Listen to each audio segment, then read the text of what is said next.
आज से बच्चों अर्धचालक नामक पाठ का रिपीट चलने वाला है। मैं आपको अर्धचालक पाठ रिवाइज करने जा रहा हूँ क्योंकि सभी बच्चों ने पढ़ा हुआ है जरूर अर्धचालक, लेकिन थोड़ा सा जो है अस्त व्यस्त हो गया था, काफ़ी थोड़ा सिस्टमेटिक हो जाएगा। एक बार दोहरा दें क्योंकि चैप्टर 15-20 नंबर के लिए महत्वपूर्ण है, इसलिए दोहराना भी जरूरी है। ज़्यादा समय नहीं लगेगा, बहुत ज़्यादा 2-3 दिन में दोहरा देंगे। और ध्यान से सुनिएगा, लिखाएंगे नहीं। नोट्स आपके पास उपलब्ध है, घर से जो है देख लीजिएगा।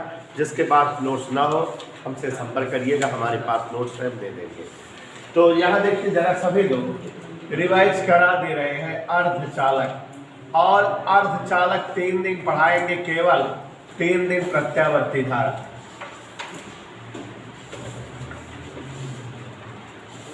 ठीक है। अर्धचालक सेमी कंडक्टर। प्यारे बच्चों, जैसा कि ये चैप्टर कंप्लीटली थ्योरेटिकल है, हर स्टेप अगले वाले स्टेप से जुड़ा हुआ है, तो इसलिए सारे स्टेप समझते हुए चलिएगा। आप जो जो चैप्टर कहोगे दोहरा देंगे, लेकिन पहले हम न्यूमेरिकल दोहरा लेता हूँ। तो देखिए जरा, सबसे पहले आप एक वर्ड जानिए, चालकता। खूब ध्यान लगा करके हमें सुनते जाइएगा।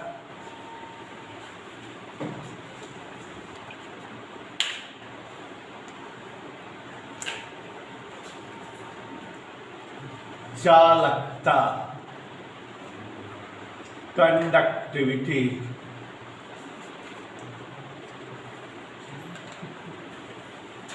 प्यारे साथियों, हर वर्ड की अपनी एक जरूरत है अर्धचालक चैप्टर को पढ़ने या समझने के लिए।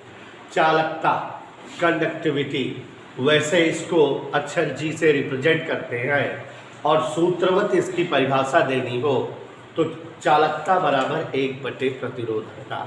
मीन्स प्रतिरोधकता के गुण का व्युत्क्रम चालकता कहलाती है। लेकिन यहाँ थ्योरेटिकल हम लोग कुछ और समझेंगे कि किसी भी पदार्थ या वस्तु में आवेश को बहने देने का जो गुण होता है उसी गुण को चालकता कहते हैं।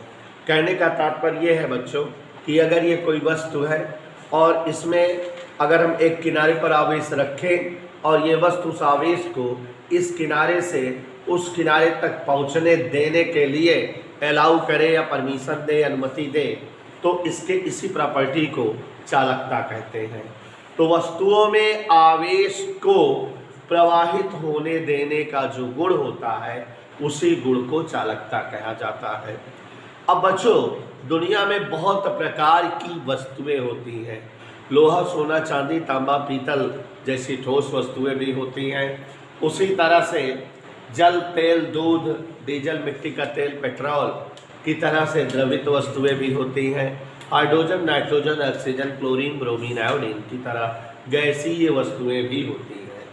तो जब जो है साइंटिस्टों ने चालकता की प्रॉपर्टी समस्त प्रकार के वस्तुओं में खोजने लगे तो ये दिखाई दिया कि कुछ वस्तुएं ऐसी होती हैं जो आवेश को बहने देने का गुण बहुत ज़्यादा रखती हैं, लेकिन कुछ वस्तुएं ऐसी भी होती हैं जिनमें आवेश को बहने देने का गुण होता ही नहीं है।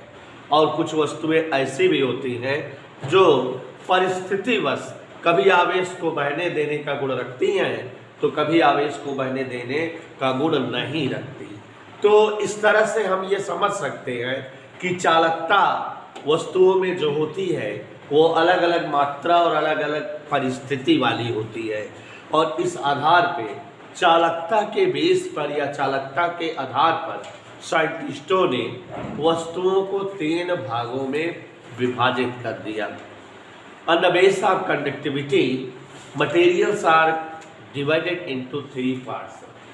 There are 3 parts of the substances on the basis of conductivity of electricity.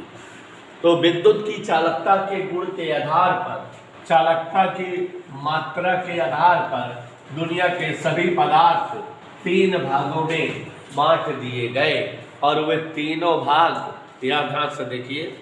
चालकता के गुण के आधार पर दुनिया में समस्त पदार्थों को 3 भागों में बांट दिया गया। पहला पदार्थ है चालक, दूसरा पदार्थ है अचालक, और तीसरा पदार्थ हुआ अर्धचालक। तो प्यारे बच्चों, चालकता के गुण के आधार पर वस्तुएं तीन प्रकार की हो गई, चालक, अचालक और अर्धचालक। चालक से तात्पर्य है कंडक्टर, और अचालक को इंसुलेटर या विद्युत रोधी भी कहा जाता है, या बैड कंडक्टर अचालक है। और अर्धचालक का मतलब होता है सेमी कंडक्टर।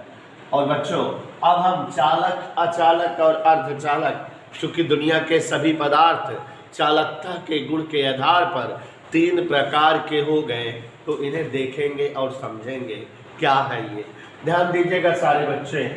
चालक ऐसे समस्त पदार्थ जिनमें चालकता का गुण बहुत अधिक हो, ऐसे सभी पदार्थ जो आवेश को बहने देने का गुण बहुत अधिक रखते हो, उन्हें चालक कहा गया।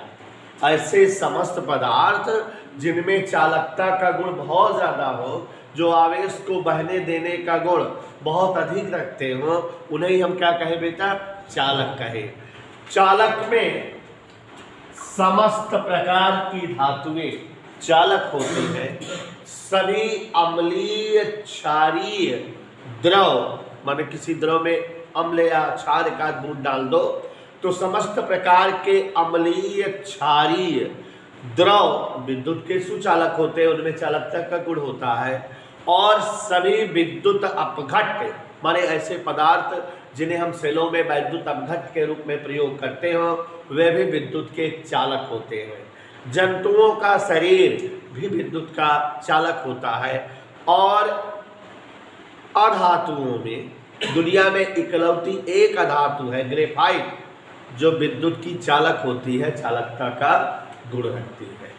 तो इस तरह से चालकता का गुण रखने वाली वस्तुओं के उदाहरण में हमने बताया कि सभी धातुएं विद्युत में चालकता का गुण रखती हैं।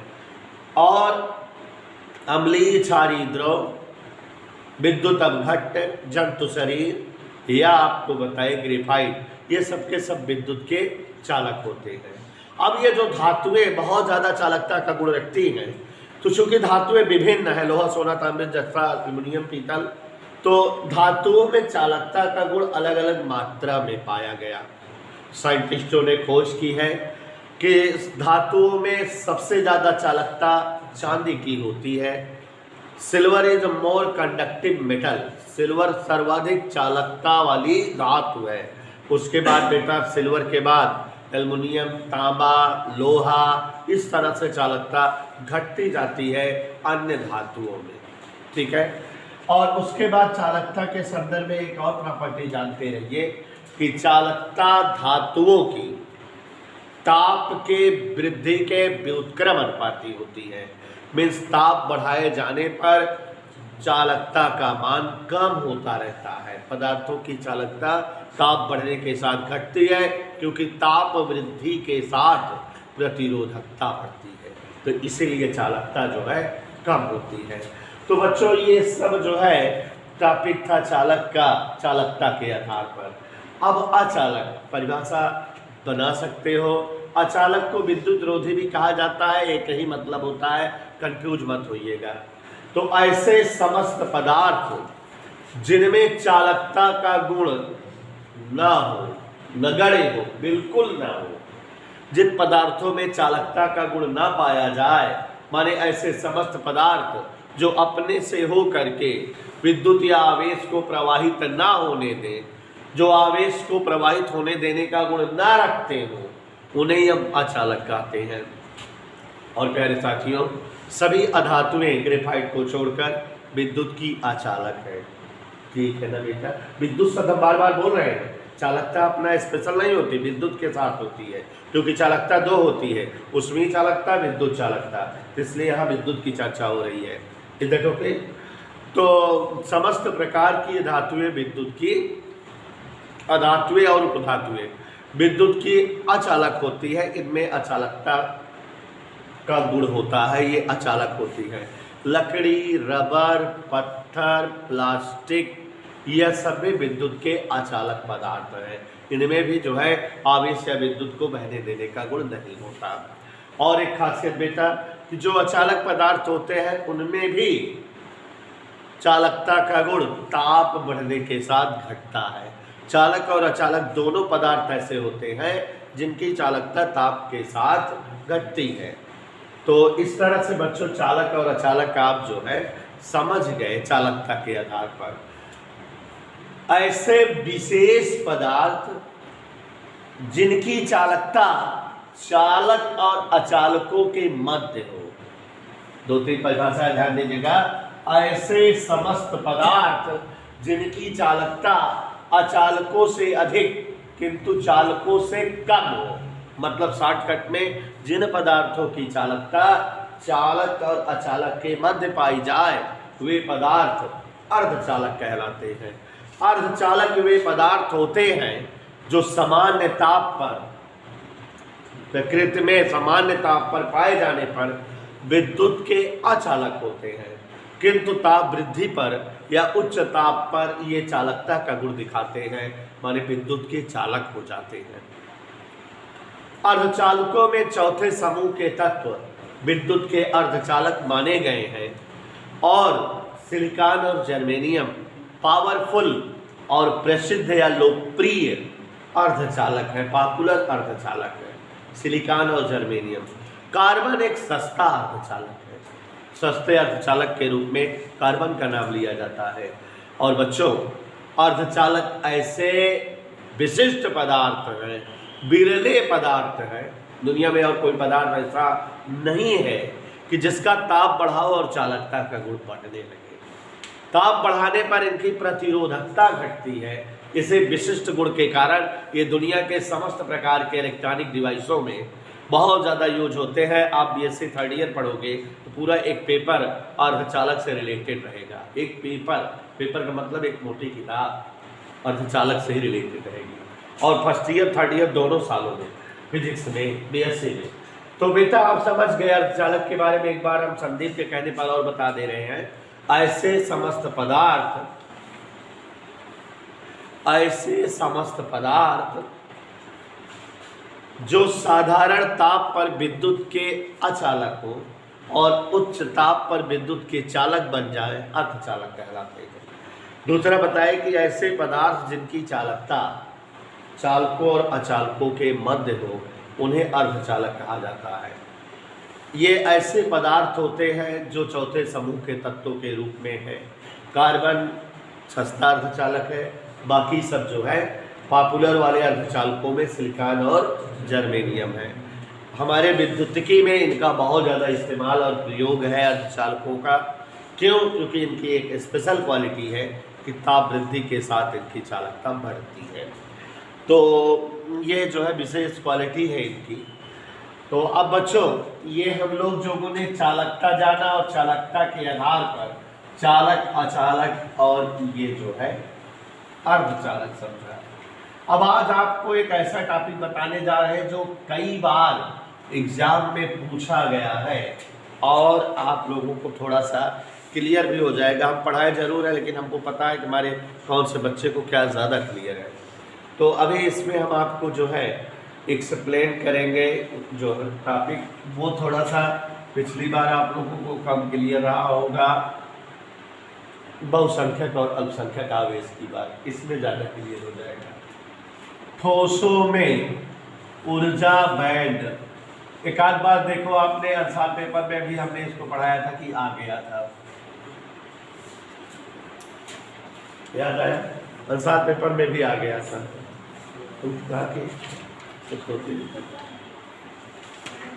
ऊर्जा बैंड, प्यारे साथियों ऊर्जा बैंड क्या है? एक्चुअली बेटा हम लोगों ने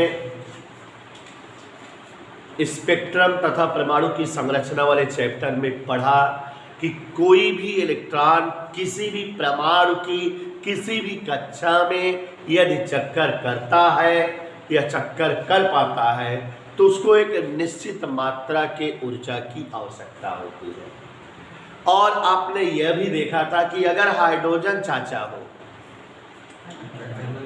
हाइड्रोजन चाचा जानते हो बहुत विशेष पदार्थ है, आवर्त सारणी में इनका स्थान ही क्लियर नहीं था। पहले समूह में भी रखे जाते थे उठा के और 7वें समूह में भी रखे जाते थे, क्योंकि इनकी एक खास क्वालिटी है, ये एक इलेक्ट्रॉन त्याग करके भी अष्टक पूरा करने वाली प्रॉपर्टी दिखाते हैं और एक इलेक्ट्रॉन ग्रहण करके भी कक्षा पूरी करने की प्रॉपर्टी दिखाते हैं। धातु और अधातु दोनों का गुण जो है प्रदर्शित करते हैं, है कि नहीं? ऐसा भाई हम केमिस्ट्री ज़्यादा नहीं जानते हैं, तो आप लोग जानिएगा ऐसा कुछ होता है क्या? तो हाइड्रोजन का विशेष महत्व है हमारे भाई। आप जो है कभी इस हाइड्रोजन पहले समूह के तत्वों की तरह धातु का गुण प्रदर्शित करता है और धातुओं से रिएक्शन करके उनके हैलाइड बनाता है। जैसे जो है सोडियम क्लोरीन से क्रिया करके सोडियम क्लोराइड बनाता है, तो उसे हाइड्रोजन व क्लोरीन से क्रिया करके हाइड्रोजन क्लोराइड बनाता है। याद आया? तो ये धातु का गुण दिखा रहा है, इसकी संयोजकता धन होनी चाहिए इस केस में, लेकिन ये कभी कभी जो है धातुओं से क्रिया करके अधातु वाला गुण भी दिखाता है। सोडियम से क्रिया करके सोडियम हाइड्राइड बनाता है या नहीं है? तो यहाँ ये ऋणात्मक प्रवृत्ति दिखा रहा है, ऋणात्मक संयोजकता दिखा रहा है, ऐसा ये कह रहे हैं। तो हाइड्रोजन के बारे में ऐसे ही कुछ होता है। तो बाय द वे हम ऊर्जा बैंड के बारे में बात कर रहे थे कि आपको हमने उसमें दिखाया था कि हाइड्रोजन परमाणु के किसी भी कक्षा में चक्कर करने हुए इलेक्ट्रॉन को -13.6 इलेक्ट्रॉन वोल्ट बटे एन स्क्वायर ऊर्जा की रिक्वायर्ड होती है।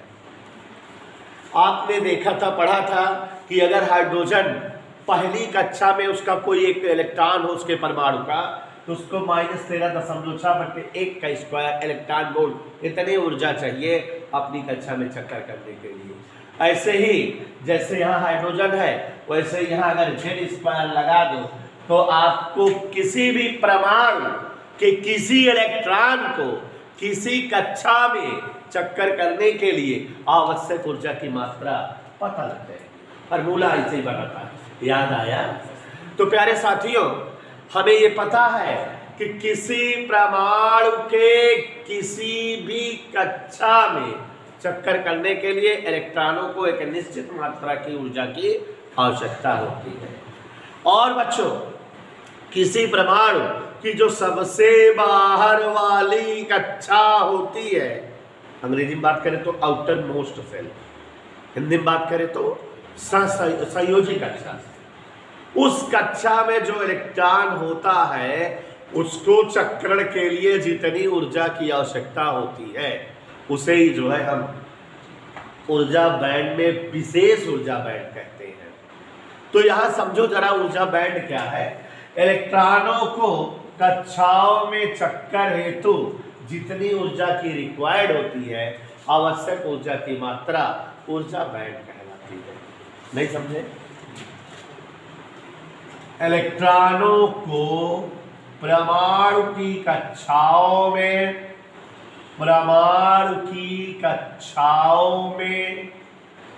चक्कर करने हेतु आवश्यक ऊर्जा की मात्रा ठोसों में ऊर्जा बैंड कहलाती है। माने अगर जो है कोई इलेक्ट्रॉन किसी परमाणु की तीसरी कक्षा में 13.6 इलेक्ट्रॉन वोल्ट ऊर्जा से चक्कर करता है, तो इसका मतलब उसकी ऊर्जा बैंड 13.6 में इलेक्ट्रॉन वोल्ट है। तो किसी परमाणु में उसकी किसी कक्षा में इलेक्ट्रॉन को चक्कर करने हेतु आवश्यक ऊर्जा की मात्रा ऊर्जा बैंड कहलाती है। इसके बारे में थोड़ा डीप में समझो, हो सकता है पहली बार न समझ पाए हो। ऊर्जा बैंड बच्चों हम अध्ययन में सरलता के लिए 3 भागों में बांट कर पढ़ते हैं। मतलब देयर आर 3 प्रकार की ऊर्जा बैंड इन ठोसो। इसमें देयर आर 3 प्रकार की ऊर्जा बैंड इन ठोसो। ठोसों में 3 प्रकार की ऊर्जा बैंड मानी गई है। सबसे पहले बेटा ध्यान दीजिएगा, ठोस में ऊर्जा बैंड को अध्ययन में सरलता हेतु 3 प्रकार का जो है परिभाषित किया गया। एक ऊर्जा बैंड है संयोजी ऊर्जा बैंड, ये मेन ऊर्जा बैंड होता है। संयोजी ऊर्जा बैंड, दूसरा है चालन ऊर्जा बैंड, क्या, और तीसरा है वर्जित ऊर्जा क्षेत्र या फॉरबिडन एनर्जी गैप।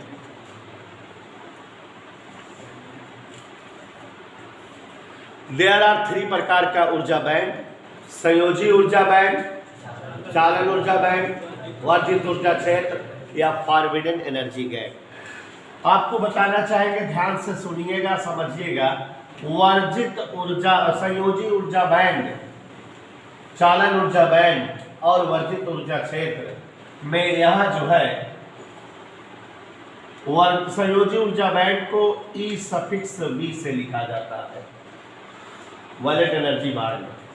चालन ऊर्जा बैंड को ई सफिक्स सी, कंडक्टिव एनर्जी बैंड, और वर्जित ऊर्जा क्षेत्र को ई सफिक्स जी से प्रदर्शित करते हैं। ये जानिए क्या है। कोई भी परमाणु अपने का इलेक्ट्रॉन उस परमाणु की सबसे बाह्यतम कक्षा में, मतलब और शॉर्टकट में बोले, कोई भी इलेक्ट्रॉन किसी परमाणु के संयोजी कक्षा में, आउटर मोस्ट सेल में चक्कर करने के दौरान जितने ऊर्जा की आवश्यकता महसूस करता है, माने जितने ऊर्जा की उसको आवश्यकता हो, ऊर्जा की वही मात्रा उस इलेक्ट्रॉन की संयोजी ऊर्जा band, valent energy band E suffix V कहलाती है। संयोजी ऊर्जा बैंड किसी भी परमाणु का इलेक्ट्रॉनों से भरा होता है। क्यों? क्योंकि जो है परमाणु के संयोजी क्षेत्र में इलेक्ट्रॉन जरूर रहेंगे। इसको ऐसे बनाया जाता है। एक बार फिर से, किसी परमाणु की सबसे बाहर वाली कक्षा में, इतना लंबा बोले बजाय क्या कहते हैं, संयोजी कक्षा में, किसी परमाणु की संयोजी कक्षा में चक्कर करने हेतु आवश्यक ऊर्जा की मात्रा संयोजी ऊर्जा बैंड कहलाती है। और संयोजी ऊर्जा बैंड का मान अलग अलग परमाणुओं के लिए अलग अलग होता है। हाइड्रोजन के संयोजी ऊर्जा बैंड का मान कम होता होगा क्योंकि उसमें एक ही कक्षा होती है, तो इसलिए इलेक्ट्रॉन को चक्कर करने के लिए कम ऊर्जा रिक्वायर्ड होती होगी। लेकिन और जो पदार्थ है जिनमें कक्षाएं बढ़ती जाती हैं तो एकदम अंतिम कक्षा तक जाने के लिए ज़्यादा ऊर्जा की रिक्वायर्ड होती होगी, तो संयोजी ऊर्जा बैंड का मान अन्य जो है पदार्थ के परमाणुओं के लिए अधिक हो जाता होगा। समझ आया बेटा? तो किसी परमाणु की सबसे बाह्यतम कक्षा में चक्कर करने हेतु आवश्यक ऊर्जा की मात्रा, या किसी परमाणु के संयोजी कक्षा में चक्कर करने हेतु आवश्यक ऊर्जा की मात्रा संयोजी ऊर्जा बैंड कहलाती है। इसे ई सफिक्स बी से लिखते हैं और यह इलेक्ट्रॉनों से भरा होता है, इसमें इलेक्ट्रॉन्स होते हैं। Is that okay? क्लियर? और बच्चों जानते हो कि जब जो है परमाणु की जो आखिरी कक्षा में चक्कर करता हुआ इलेक्ट्रॉन है वो उस कक्षा में चक्कर कर रहा, लेकिन उसकी ऊर्जा बढ़ेगा तो परमाणु को कक्षाओं को त्याग करके बाहर हो जाएगा कि नहीं? और जब परमाणु से बाहर हो जाएगा तो फिर वो जो है चालकता का गुण दिखाने लगेगा, क्योंकि वो आवेश वाहक का काम करने लगेगा। उसी को ऊर्जा देने पर वही जो है धारा प्रवाह प्रदर्शित करेगा, चालकता का गुण दिखाएगा। तो जितनी ऊर्जा की मात्रा से कोई भी इलेक्ट्रॉन परमाणु की कक्षा के बाहर हो जाए, ऊर्जा की वह मात्रा चालन ऊर्जा बैंड कहलाती है। और चालन ऊर्जा बैंड पूरी तरह से खाली रहता है। ठीक है, इसमें इलेक्ट्रॉन आते हैं ऊर्जा बढ़ने पर। Is that okay? और बच्चों किसी परमाणु के लिए संयोजी ऊर्जा बैंड और चालन ऊर्जा बैंड का जो ऊर्जा अंतर होता है उसे हम वर्जित ऊर्जा क्षेत्र या एनर्जी गैप कहते हैं, forbidden energy gap. Is that clear बच्चों? माने अगर जो है किसी इलेक्ट्रॉन को 12 जूल एनर्जी चाहिए उसकी संयोजक कक्षा में चक्कर करने के लिए, तो माने उसकी जो है संयोजी ऊर्जा बैंड की मात्रा 12 जूल है। और अगर कोई इलेक्ट्रॉन उस परमाणु से बाहर निकल जाता है, चालकता गुण दिखाता है 16 जूल ऊर्जा पर, तो इसका मतलब उसकी चालन ऊर्जा बैंड 16 जूल है। तो उस परमाणु की चालन ऊर्जा बैंड 16 जूल है, क्योंकि वो 16 जूल ऊर्जा पाने पर चालकता दिखाने लगता है। और उसी परमाणु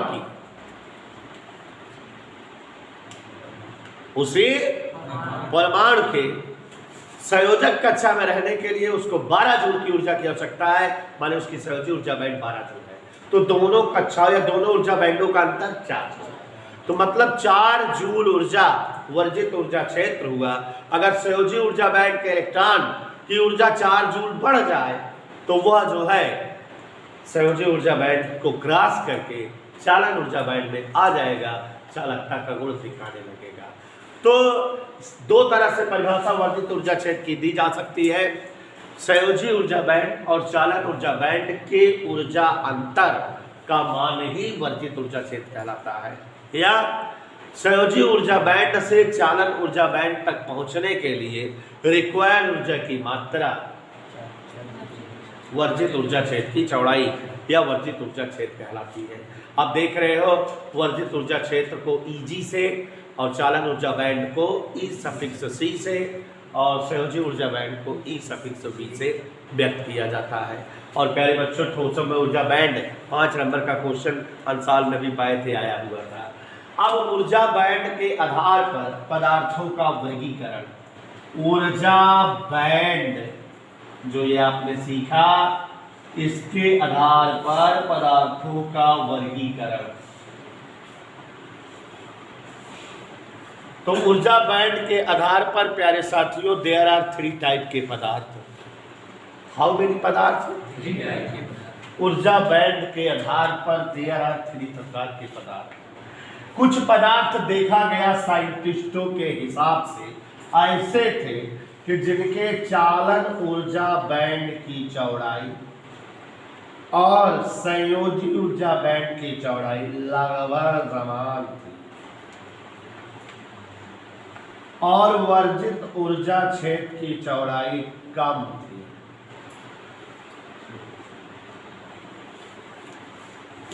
यहां क्या भर दिए हम?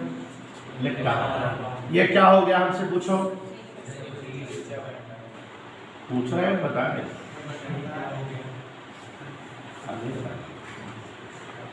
ये क्या है? एनर्जी गए। ये क्या है? पक्का। तो ऐसे कुछ पदार्थ दिखे, ऐसे कुछ पदार्थ दिखे जिनके चालन ऊर्जा बैंड और संयोजी ऊर्जा बैंड की चौड़ाई लगभग समान थी और वर्जित ऊर्जा क्षेत्र की चौड़ाई बहुत कम थी। तो इस पदार्थ में संयोजी ऊर्जा बैंड के जो इलेक्ट्रॉन थे उनकी ऊर्जा थोड़ी बहुत बढ़ जाती थी। तो जब उनकी ऊर्जा वर्जित ऊर्जा क्षेत्र की चौड़ाई के बराबर हो जाती थी तो उसको क्रॉस करके चालन ऊर्जा बैंड में आ जाते थे, चालकता गुण दिखाने लगते थे और ऐसे पदार्थ विद्युत के चालक पदार्थ कहलाए। यस पालना समझे?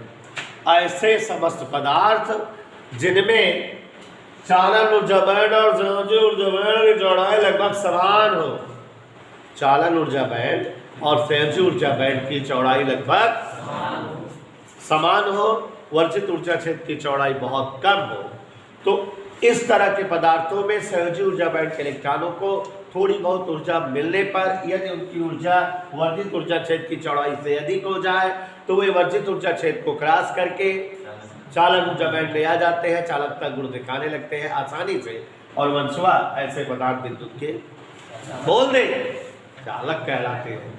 ऐसे पदार्थ क्या कहलाते हैं? दूसरे ऐसे भी पदार्थ थे ऊर्जा बैंड के आधार पर जिनमें चालकता या चालन ऊर्जा बैंड की चौड़ाई बहुत ज्यादा थी और संयोजी ऊर्जा बैंड की चौड़ाई उसकी अपेक्षा कम और वर्जित ऊर्जा क्षेत्र की चौड़ाई बहुत ज्यादा थी। तो कुछ पदार्थ ऐसे भी पाए गए जिनमें चालन ऊर्जा बैंड की जो है चौड़ाई बहुत ज्यादा थी संयोजी ऊर्जा बैंड की अपेक्षा, वर्जित ऊर्जा क्षेत्र की भी चौड़ाई अधिकतम थी। तो यहाँ संयोजी ऊर्जा बैंड के इलेक्ट्रॉनों की ऊर्जा कभी उतनी नहीं बढ़ पाती जितना कि ये वर्जित ऊर्जा क्षेत्र की चौड़ाई है। और इस कारण सहयोजी ऊर्जा बैंड के इलेक्ट्रॉन इस तरह के पदार्थों में वर्जित ऊर्जा क्षेत्र को क्रॉस करके चालन ऊर्जा बैंड में नहीं आ पाते, चालकता को नहीं दिखा पाते, ऐसे पदार्थ विद्युत के अचालक पदार्थ कहलाए। ओके ओके, मतलब ऑल करेक्ट। तो ऐसे भी कुछ पदार्थ ऊर्जा बैंड के आधार पे थे कि जिनमें जो है वर्जित ऊर्जा क्षेत्र की चौड़ाई चालक और अचालक के मध्य थी। माने कुछ ऐसे भी पदार्थ थे जिनमें वर्जित ऊर्जा क्षेत्र की चौड़ाई चालकों से अधिक और अचालकों से कम था।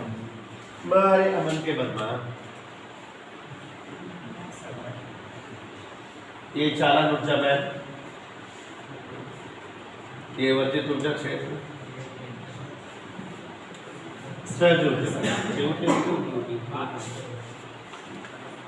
दिख रहा है क्यों?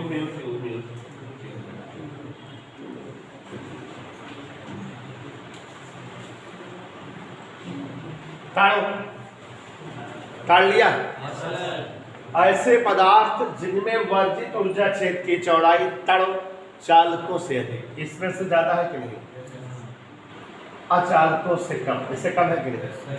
माने ऐसे पदार्थ जिनमें वर्जित ऊर्जा क्षेत्र की चौड़ाई चालक और अचालक के मध्य, ऐसे पदार्थ अर्धचालक पदार्थ कहलाए। ऐसे पदार्थ अर्धचालक पदार्थ कहलाए। और अगर इस तरह के पदार्थों में बाहर से गर्म करके संयोजी ऊर्जा बैंड के इलेक्ट्रॉनों को ऊर्जा दे दी जाए तो संयोजी ऊर्जा बैंड के इलेक्ट्रॉनों की ऊर्जा बढ़ती है और उनकी ऊर्जा बढ़ के एनर्जी गैप से अधिक हो जाती है और वे जो है संयोजी ऊर्जा बैंड से चालन ऊर्जा बैंड में चले जावे हैं, चालकता गुण दिखलावे हैं और इसलिए उच्च ताप पे दे आर कॉल्ड अर्धचालक। ओके, तो ये ऊर्जा बैंड के आधार पे चालक, अचालक और अर्धचालक, यहाँ एक 5 नंबर का क्वेश्चन आपको तैयार हो गया।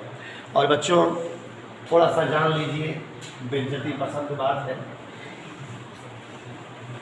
होल या कोटर क्या होगा? मस्त टॉपिक था, बता दीजिए, ध्यान से समझो। और अब एकदम रट उठना चाहिए। थोड़ा सा आपकी भी ज़रूरत है, घर जा कर के रिपीट मार देना। वैसे मेरा प्रयास है कि 2-3 दिन में खत्म हो जाए, हो सकता है बृहस्पतिवार तक इसका समापन हो जाए, क्योंकि शुरुआत में टाइम लेता है क्लास में, एक ही चित्र में 2 बन जाते हैं। तो गौर फरमाइएगा आप लोगों को थोड़ा सा। होल या कोटर अभिधारणा क्या बेटा? चलिए, अवनीश के कहने पर हम आपको दिखा रहे हैं ऊर्जा बैंड की शकल अर्धचालक की।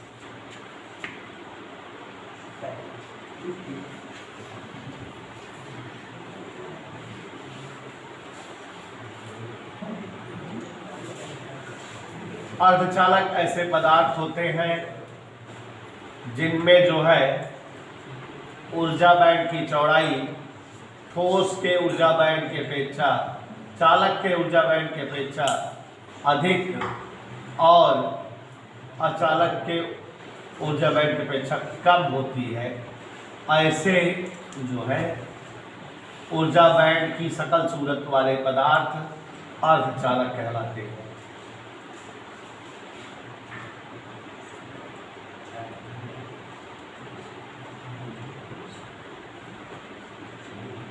ऐसे, ठीक है। तो ये हमारे अर्धचालक की सकल सूरत है।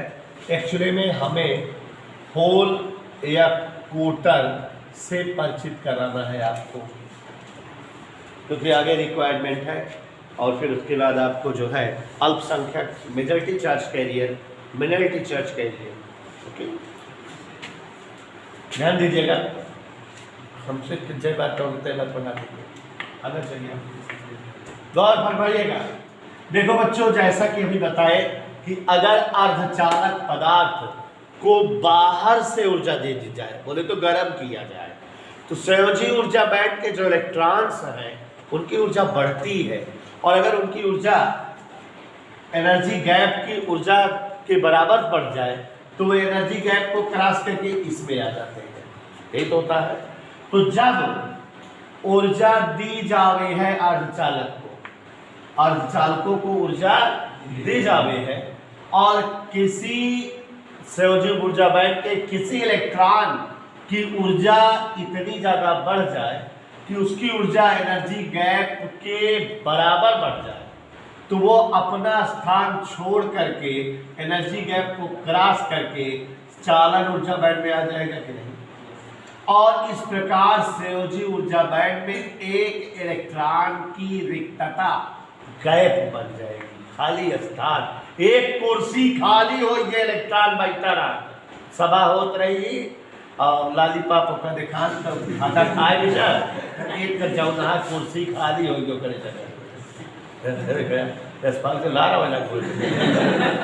तो एक इलेक्ट्रॉन जब जो है संयोजी ऊर्जा बैंड के इलेक्ट्रॉन की ऊर्जा बढ़ी और वो जो है एनर्जी गैप को क्रॉस करके चालन ऊर्जा बैंड में चला गया, तो संयोजी ऊर्जा बैंड में साफ साफ एक इलेक्ट्रॉन के रहने की जगह संयोजी ऊर्जा बैंड के एक इलेक्ट्रॉन की कुर्सी खाली हो गई, माने एक इलेक्ट्रॉन रहने की व्यवस्था बन गई, एक इलेक्ट्रॉन की रिक्तता बन गई, एक इलेक्ट्रॉन की कमी दिख रही है। इलेक्ट्रॉन की कमी मीन्स धन आवेश, तो यहाँ एक धनावेश बन गया और ये जो इलेक्ट्रॉन की एक कमी बनी, इलेक्ट्रॉन को भाग जाने से स्थान छूट गया, रिक्तता बन गई, वैकेंट प्लेस बन गया, धनावेश बन गया, इसी को होल या कूटर कहा जाता है। होल कहो या कूटर कहो अर्धचालक की भाषा में। यहाँ एक होल बन गया, एक जगह बन गई इलेक्ट्रॉन रखने की। और अब संयोजी ऊर्जा बैंड कि किसी और इलेक्ट्रॉन की अगर जैसे यहाँ वाले की ऊर्जा बढ़े तो यह भी अपना स्थान छोड़ करके चालन ऊर्जा बैंड पहुंच जाएगा, एक और होल या कोटर बन जाएंगे। Is that clear? और अगर संयोजी ऊर्जा बैंड के जो और इलेक्ट्रॉन बैठे हैं इसके पीछे वगैरह है, वो अपना स्थान छोड़ के इस खाली स्थान में आ जाए तो यहाँ होल या कोटर जो था वो समाप्त हो जाएगा। इलेक्ट्रॉन की खाली जगह जो है खत्म हो गई, लेकिन इलेक्ट्रॉन की खाली जगह यहाँ बन गई। यहाँ कोई और इलेक्ट्रॉन अगर अपना स्थान छोड़ करके इस जगह पे पहुंच जाए तो ये वाला होल या कोटर समाप्त हो जाएगा और इलेक्ट्रॉन की खाली जगह यहाँ बन जाएगी, एक खाली कुर्सी या वैकेंट प्लेस यहाँ बन गया। तो इस तरह से आप देखोगे कि संयोजी ऊर्जा बैंड का कोई इलेक्ट्रॉन ऊर्जा बढ़ जाने के कारण जब जो है वर्धित ऊर्जा क्षेत्र को क्रॉस करके चालन ऊर्जा बैंड में पहुंचकर चालकता गुण दिखाता है, तो उस दौरान संयोजी ऊर्जा बैंड में उसके चले जाने से एक इलेक्ट्रॉन की कमी या वैकेंट प्लेस बन गया है। उसी एक इलेक्ट्रॉन की जो कमी प्राप्त हुई है उसे ही हम होल या कोटर कहते हैं। और अगर इस कमी को पूर्ण करने के लिए संयोजी ऊर्जा बैंड का कोई दूसरा इलेक्ट्रॉन उस स्थान पर आ जाता है तो वहाँ जो है बनी कमी होल या कोटर के रूप में इलेक्ट्रॉन की जो कमी थी वो समाप्त हो जाती है, लेकिन संयोजी ऊर्जा बैंड के किसी दूसरे स्थान पर जो है होल या कोटर बन जाता है। और इस तरह से संयोजी ऊर्जा बैंड में एक बार होल यहाँ, एक बार यहाँ, एक बार यहाँ, एक बार यहाँ, माने संयोजी ऊर्जा बैंड में हमें होल या कोटर गतिशील दिखते हैं। और होल या कोटर क्या है? इलेक्ट्रॉन कमी। होल या कोटर क्या है? धनावेश। तो यहाँ धनावेश गतिशील है और आवेश की गति से आप जानते हो धारा बनती है। तो इस तरह से यहाँ संयोजी ऊर्जा बैंड में होल या कोटर के प्रवाह से धारा प्राप्त होने लगती है और ऐसी धारा को होल या कोटर के प्रवाह से बनी धारा को हम लोग जो है होल या कोटर धारा या बच्चों होल धारा या केवल कोटर धारा कहते हैं। तो इस तरह से ये होल धारा हो गई या कोटर धारा हो गई। तो आप समझ रहे हो कि आज की क्लास में हमने एकदम जीरो लेवल से पढ़ा।